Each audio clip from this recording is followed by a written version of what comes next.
BCom part third paper व्यावसायिक प्रशासन first विपणन प्रबंध के अंतर्गत आज हम पहले उपभोक्ता क्रेता व्यवहार को पढ़ा था। आज हम संगठनात्मक क्रय व्यवहार को प्रभावित एवं निर्धारित करने वाले घटक है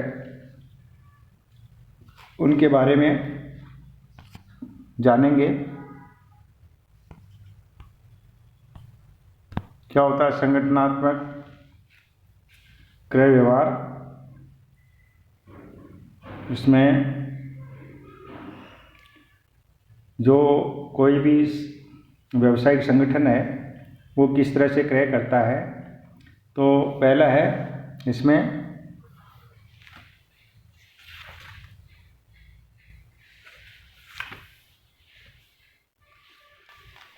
उपभोक्ता में व्यक्तिगत पारिवारिक घरेलू उपभोक्ता तथा संगठनात्मक दोनों क्रेता ही सम्मिलित है। अतः उपभोक्ता व्यवहार का अध्ययन तब तक पूरा नहीं होता जब तक कि संगठनात्मक क्रेता के व्यवहार का अध्ययन नहीं कर लिया जाता है। संगठनात्मक क्रेताओं से तात्पर्य ऐसे क्रेताओं से हैं जो माल तथा सेवाओं का अन्य उत्पादों सेवाओं के उत्पादन में प्रयोग करने हेतु अथवा पुनः विक्रय हेतु अथवा उन्हें किराए भाड़े पर देने हेतु क्रय करते हैं।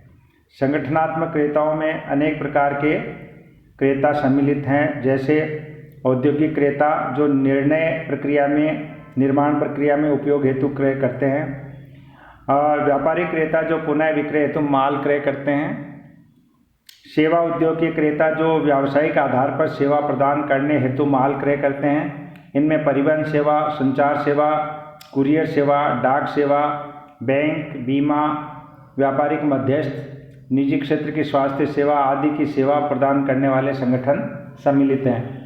अन्य उद्योगों के क्रेता जिनमें संरचना है, कंस्ट्रक्शन जैसे कृषि है, वानिकी है, मछली पालन है, मुर्गी पालन है, खनन है, विद्युत उत्पादन एवं वितरण आदि उद्योगों के क्रेता सम्मिलित हैं। सरकारी क्रेता जिनमें सरकारी विभाग सम्मिलित हैं। गैर लाभ वाले संस्थाकृत क्रेता जो निःशुल्क या गैर लाभ उद्देश्य आधार पर समाज को सेवाएं देते हैं। इनमें निःशुल्क अथवा गैर लाभ उद्देश्य से संचालित अस्पताल, स्कूल, चर्च, मंदिर, वृद्धाश्रम, अनाथालय आदि सम्मिलित हैं। तो अब क्या हुआ, संगठनात्मक क्रय व्यवहार का अर्थ या परिभाषा भी देख लीजिए आप। ये तो हमने बताया कि कौन कौन से संगठन है क्रय व्यवहार। संगठनात्मक क्रय व्यवहार से तात्पर्य उन सभी लाभ एवं गैर लाभ उद्देश्य वाले संगठनों के क्रय व्यवहार से हैं जो अपने उत्पादन प्रक्रिया में प्रयोग हेतु, अपनी व्यावसायिक क्रियाओं के निष्पादन हेतु और पुनः विक्रय हेतु किराए पर या भाड़े पर देने हेतु माल या सेवाएं क्रय करते हैं। प्राइड एवं फेरेल के अनुसार संगठनात्मक क्रय व्यवहार से तात्पर्य उत्पादकों, पुनः विक्रयकर्ताओं, सरकारी इकाइयों तथा संस्थाओं के क्रय व्यवहार से है। यह परिभाषा अच्छी है किंतु संकुचित है। इस परिभाषा में थोड़ा परिवर्तन करके संगठनात्मक क्रय व्यवहार को नए सिरे से परिभाषित करने का प्रयास किया जा सकता है। निष्कर्ष रूप से संगठनात्मक क्रय व्यवहार से तात्पर्य उन उत्पादों, निर्माताओं, मध्यस्थों, सशुल्क एवं निःशुल्क सेवा प्रदान करने वाले संगठनों के क्रय व्यवहार से हैं जो निम्नांकित उद्देश्यों में से किसी उद्देश्य की पूर्ति करने हेतु निर्णय लेते हैं। जो है वो मतलब कुछ मैं बता रहा हूँ। अपनी उत्पादन या निर्माण प्रक्रिया में उपयोग हेतु, अपनी संगठनात्मक क्रियाओं को संपन्न करने हेतु, पुनः विक्रय हेतु और किराए पर या भाड़े देने हेतु। अब संगठनात्मक अलग हो गया, क्रय व्यवहार अलग हो गया और व्यक्तिगत क्रय व्यवहार अलग हो गया। तो इसमें पहला जो इनमें डिफरेंस है वो है, अंतर की बात करें तो संगठनात्मक क्रय व्यवहार व्यक्तिगत क्रय व्यवहार से अधिक विवेकपूर्ण होता है। व्यक्तिगत क्रय व्यवहार में भावना प्रधान तत्वों का विशेष स्थान होता है, जबकि संगठनात्मक क्रय व्यवहार में विवेक प्रधान तत्वों का विशेष महत्व होता है। संगठनात्मक क्रय व्यवहार ठोस कारणों एवं गुण दोषों से प्रभावित होता है। फिर है अंतर, क्या अंतर है? संगठनात्मक क्रय में प्राय लंबी वार्ताएं होती है और अंत में एक लिखित समझौता किया जाता है, किंतु व्यक्तिगत क्रय में अल्प वार्ता होती है किंतु प्राय लिखित समझौता नहीं किया जाता है। फिर है क्रय आदेश का आकार। संगठनात्मक क्रय आदेश का आकार व्यक्तिगत क्रेता के क्रयादेश से प्रायः बहुत बड़ा होता है। संगठनात्मक क्रेता बड़े क्रयादेश देकर अनेक मितव्ययिता एवं लाभ प्राप्त करना चाहते हैं। फिर है क्रय अवधि एवं बारंबारता। यद्यपि क्रय अवधि उत्पादों की प्रकृति पर अधिक निर्भर करती है, फिर भी संगठनात्मक क्रेता बार बार क्रय करता है, किंतु व्यक्तिगत क्रेता अपेक्षाकृत काफ़ी लंबी अवधि के बाद क्रय करता है। उसकी क्रय बारंबारता संगठनात्मक क्रेता की तुलना में कम रहती है। फिर है क्रय प्रक्रिया में भागीदारों की संख्या।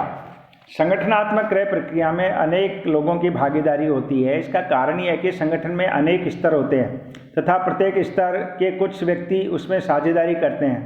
दूसरी ओर व्यक्तिगत घरेलू क्रय प्रक्रिया में बहुत ही सीमित संख्या में लोगों की भागीदारी होती है, ग्रुप बड़ा नहीं होता। फिर है वितरक या माध्यम का मध्यस्थ का अंतर। संगठनात्मक क्रय में वितरकों मध्यस्थों की संख्या प्रायः नहीं होती है।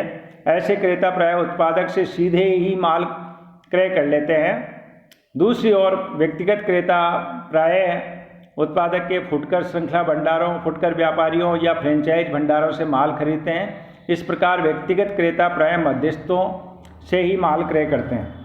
फिर है क्रेताओं की संख्या। संगठनात्मक क्रेताओं की संख्या व्यक्तिगत क्रेताओं की संख्या में बहुत कम होती है। उदाहरणार्थ एक टायर निर्माता कंपनी के संगठनात्मक क्रेता केवल कार, ट्रक, जीप, ट्रैक्टर आदि के ही निर्माता हो सकते हैं, जबकि व्यक्तिगत क्रेता अनेक हो सकते हैं। फिर है क्रेताओं का केंद्रीकरण। संगठनात्मक क्रेताओं का प्रायः कुछ विशेष भौगोलिक क्षेत्रों में केंद्रीकरण होता है।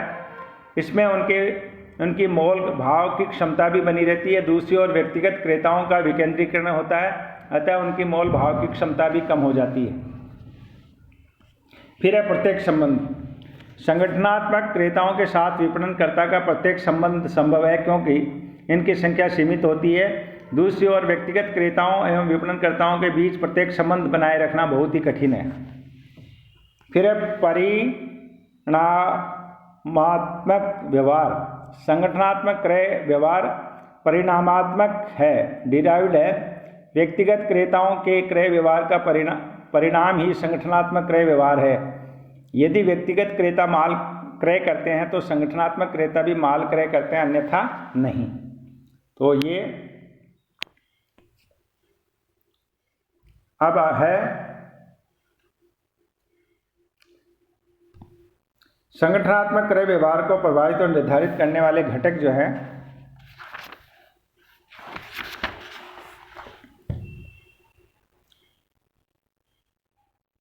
इसमें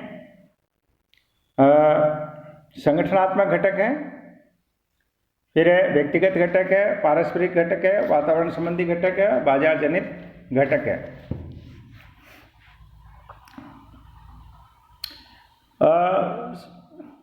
पहला संगठनात्मक घटक की बात करें तो प्रत्येक संगठन का क्रय व्यवहार एवं क्रय निर्णय उस संगठन से संबंधित घटकों से प्रत्यक्ष रूप से प्रभावित होता है। ऐसे घटक कौन कौन से हैं?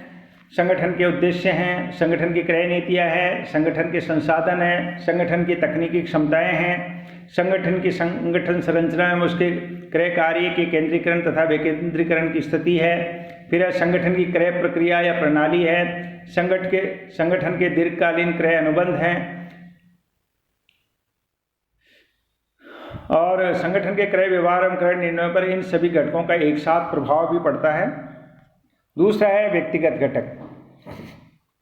क्रय प्रक्रिया से जुड़े व्यक्तियों से संबंधित व्यक्तिगत घटक भी उसकी व्यक्तिगत विशेषताएं क्रय व्यवहार एवं क्रय निर्णय को प्रभावित करती हैं। ऐसे व्यक्तियों की आयु, आय, पद, शिक्षा, व्यक्तित्व, नैतिक मूल्य, मोल भाव की योग्यता एवं क्षमता आदि संगठनात्मक क्रय व्यवहार को प्रभावित करते हैं। ये व्यक्ति संगठन के क्रय निर्णय को ही नहीं बल्कि संपूर्ण क्रय प्रक्रिया को भी प्रभावित कर सकते हैं। यहाँ उल्लेखनीय है कि संगठन के क्रय व्यवहार एवं क्रय निर्णय पर व्यक्तिगत घटकों का प्रभाव भी कई बातों से प्रभावित होता है। क्रय परिस्थितियाँ, क्रय किए जाने वाले उत्पाद की प्रकृति, क्रय का प्रथम अवसर या पुनरावर्ती क्रय अवसर, क्रय से निहित जोखिम आदि बातें व्यक्तिगत घटकों के प्रभाव को घटा बढ़ा सकती है। तो फिर है पारस्परिक घटक। पारस्परिक घटकों से तात्पर्य क्रय कार्य से जुड़े व्यक्तियों के बीच पारस्परिक संबंधों से उत्पन्न घटकों से है। क्रय करने वाले तथा क्रय किए जाने वाले माल का उपयोग करने वाले व्यक्ति आपस में बातचीत एवं व्यवहार करते हैं। वे अपने अच्छे व्यवहार से क्रय कार्य में कुशलता प्राप्त कर सकते हैं। उसमें आपसी व्यवहार सौहार्दपूर्ण नहीं होने पर संपूर्ण क्रय प्रक्रिया ही असफल हो जाती है। तो इसमें क्रय कार्य से जुड़े व्यक्तियों को सम्मिलित किया जाता है। जैसे उपयोगकर्ता जो क्रय किए गए माल का उपयोग करता है, यह व्यक्ति माल संबंधी महत्वपूर्ण गुणों, लक्षणों तथा विक्रेता आपूर्तिकर्ता को निर्धारित करने में महत्वपूर्ण भूमिका निभाता है। फिर है प्रभावकर्ता, इन्फ्लुएंसर्स, ये क्रय किए जाने वाले माल के चयन को प्रत्यक्ष या परोक्ष रूप से प्रभावित करते हैं। सामग्री विशेषज्ञ या प्रयोगशाला के वैज्ञानिक आदि इस स्थिति में होते हैं। फिर होते हैं वास्तविक क्रेता, ये वे व्यक्ति होते हैं जो वास्तव में विक्रेता आपूर्तिकर्ता से वार्ता करके माल क्रय करने में समझौता करते हैं। फिर है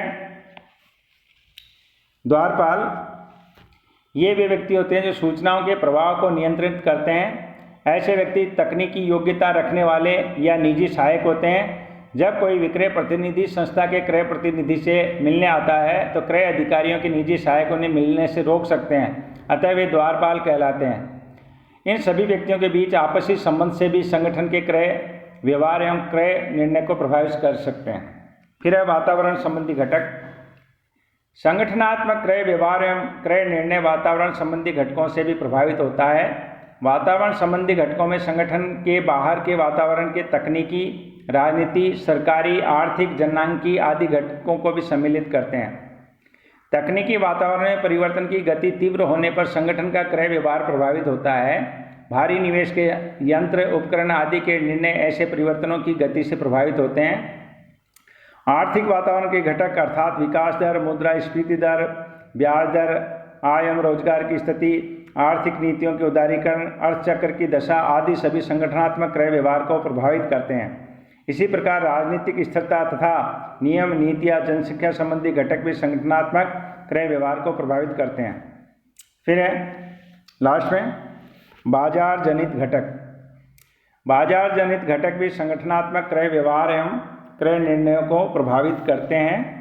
बाजार जनित घटकों से तात्पर्य बाजार में कार्य करने वाले अन्य संगठनों तथा विक्रय में सहायता प्रदान करने वाले संगठनों द्वारा उत्पन्न परिस्थितियों से है। बाजार में विद्यमान विक्रेता एवं विक्रय कार्य में सहायता प्रदान करने वाले संगठन अपना विज्ञापन एवं विक्रय संवर्धन अभियान चलाते हैं तथा अपने विक्रयकर्ता को भेजते हैं। इनसे विभिन्न क्रेता संगठन को विभिन्न वैकल्पिक उत्पादों की जानकारी होती है। उनके मूल्यों, गुण, दोषों आदि की तुलनात्मक जानकारी क्रेता संगठन को होती है। यह समझ जानकारी संगठनात्मक क्रेता के क्रय व्यवहार एवं क्रय निर्णय को प्रभावित करती है। तो ये है, इसके बाद में अगला जो हम इसमें जो प्रक्रिया की बात आएगी तो हम संगठनात्मक क्रय प्रक्रिया या अधिप्राप्ति जो है, प्रोक्योरमेंट प्रोसेस क्या होती है, उसके बारे में अगले वीडियो में जानेंगे, अध्ययन करेंगे। धन्यवाद।